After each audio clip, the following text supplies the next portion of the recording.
Hello viewers, আসসালামু আলাইকুম। কি অবস্থা সবার? আশা করছি সবাই খুব ভালো আছেন। সো একটা জিনিস ছোটবেলায় আমার অনেক ভয় লাগতো শুনে, যে মানুষ নাকি পড়াশোনা করতে করতে আসলে পাগল হয়ে যায়, মাথার ব্রেন খারাপ হয়ে যায়। সো বিশেষ করে গ্রাম্য ভাষায় সবচেয়ে বেশি বলা হতো যে মানুষ ডাক্তারি পড়ার জন্য পড়তে পড়তে নাকি পাগল হয়ে যায়, ইঞ্জিনিয়ারিং পড়ার জন্য নাকি পড়তে পড়তে পাগল হয়ে যায়। সো এই রকম যে প্রফেশনগুলো আছে, doctor, engineer, lawyer, barrister, so এই ধরনের পড়াশোনাগুলো হয়তো অনেক বেশি ক্রিটিক্যাল। আমি আমি পড়ি নাই, এর কোনো একটা আমি পড়িনি, আমি এর বাইরেই পড়াশোনা করেছি। সো কত ক্রিটিক্যাল আমি এখন এই ব্যাপারগুলো আপনাকে বলতে পারছি না। বাট কেন আমি এই কথাটা বলছি সেটা হলো যে, ধরুন আমি যদি আপনাকে এখন বলি যে ক্রিকেট বা ফুটবল অনেক বোগাস একটা খেলা, এটা কোনো গেমসের মধ্যেই পড়ে না। যে একজন মানুষ কতটা বোকা হলে, যে একজন মানুষ কত বেকুব হলে একটা ক্রিকেট ব্যাট আর একটা বলের দ্বারা 11-12 জন মানুষ খেলতে পারে। একজন বল ছুটছে আর একজন ব্যাট দিয়ে খেলছে, এটা কোনো খেলা হয়? মানুষ এটা বৃথা শ্রম নষ্ট করছে। বা আমি যদি ফুটবলের কথা বলি, যে একটা বলের পিছনে 22 জন লোক ছুটছে, একজন রেফারিও তার পিছনে ছুটছে, এটা কোনো খেলা না, মানুষের জাস্ট ওয়েস্ট অফ টাইম। শুধু শুধু কেন মানুষ এগুলা করে? তাহলে আপনি আমাকে কি বলবেন? নিশ্চয়ই আমার মাথা নষ্ট হয়ে গেছে, আমি পাগল হয়ে গেছি, সামথিং কিছু একটা। এখন দেখেন যে খেলাধুলাটা আসলে কি। আমরা ছোটবেলায় একটা প্রবাদ পড়েছিলাম যে বিশ্রাম কাজের অঙ্গ একসাথে গাথা, নয়নের অঙ্গ যেন নয়নের পাতা।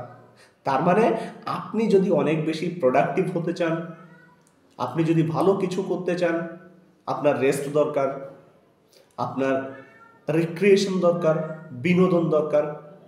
এর এক একটা মাধ্যম হলো খেলাধুলা। সেটা খেলাধুলা করা হোক, দেখা হোক।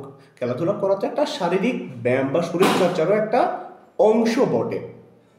এই কারণেই তো মূলত খেলাধুলাগুলোর প্রচলন।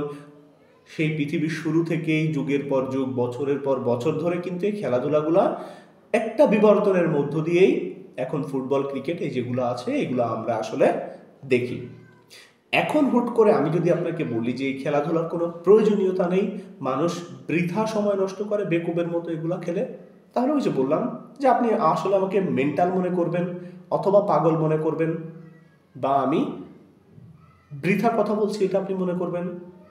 ঠিক এই ধরনেরই ঘটনা রিসেন্টলি আমাদের দেশের খুবই প্রখ্যাত একজন বুদ্ধিজীবী বলেছেন যে ক্রিকেট হলো একটা বোগাস খেলা, যার পেছনে মানুষ বৃথা সময় অপচয় করে।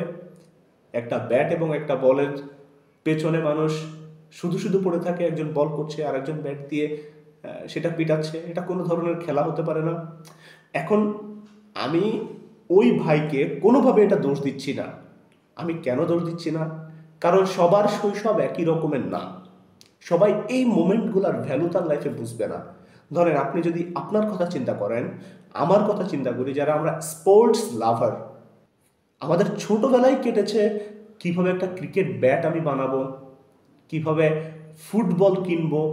একটা ফুটবলের জন্য আমরা হয়তো চলে গেছি বাজারে, যে ফুটবলটা লিক হয়ে গেছে সেই ফুটবলটা ঠিক করে আবার ফুটবল মাঠে আসতে হবে, বন্ধুদের সাথে বিকালে বৃষ্টি হচ্ছে, বৃষ্টির মধ্যে ফুটবল মাঠে কাদার মধ্যে খেলতে হবে।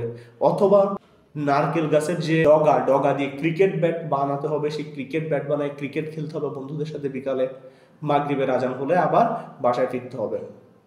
সো এইটাই তো আমাদের ছেলেবেলা, মধুর মোমেন্টগুলো। এখনো আমরা রাতের পর রাত জেগে Real Madrid, Barcelona, Manchester city, Brazil, আর্জেন্টিনার খেলা দেখি, দিনের পর দিন ক্রিকেট খেলা দেখি। সো এই যে মোমেন্ট বা এই যে ভালো লাগার মুহূর্তগুলা, এইগুলা কিন্তু আমি, শরীফ, আমার অমুক বন্ধু তন্ময়, আর এক বন্ধু মহসিন, এই যারা বুঝে, ধরে নেন যে আমরা এগুলো বুঝি না, তাদের কাছে কিন্তু এটার ভ্যালু নাই। সো ওই যে প্রখ্যাত যে বুদ্ধিজীবী যে বলছে ফুটবল ক্রিকেটের আসলে কোনো ভ্যালু নাই, উনি আসলে এগুলোর ভ্যালু বুঝবে না। সো যে যে জিনিস না বুঝে তাকে বোঝানোর দায়িত্ব আপনারও না, আমারও না। কিন্তু আমাদের উচিত যে জিনিস আমি না বুঝি সেই জিনিসটা কথাটা না বলার। বেশি কথা বললে মানুষ পাগল হয়ে যায়, বলদ হয়ে যায়, বোকা হয়ে যায়। Thank you.